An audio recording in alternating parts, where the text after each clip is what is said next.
Guys, আমি একটা video করতে চলেছি যে এই চুম্বকটা 24 ঘন্টার জন্য যদি আমি লাগিয়ে দিই, 24 ঘন্টা পর যদি আমি নিয়ে আসি সেটা, এই চুম্বকটা কি আমি আর পাবো? চলো দেখাই সেটা।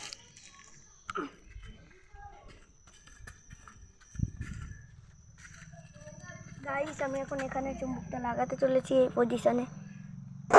এখন চুম্বকটা লেগে গেছে। নেক্সট ব্লগে দেখা হবে। গাইস চলো দেখি, 24 ঘন্টা হয়ে গেছে, চুম্বকটা আছে কি নাই। চলো তাড়াতাড়ি আসো। যা গাইস, চুম্বকটা কোথায় গেল দেখুন আপনারা। নিয়ে এখানে চুম্বকটা, তো চুম্বকটা তো আর পেলাম না। তো এরকম ভিডিও দেখার জন্য চ্যানেলটাকে লাইক, সাবস্ক্রাইব, কমেন্ট, শেয়ার সব কিছু করো। আর পরে ব্লগ দেখার জন্য টাটা বাই।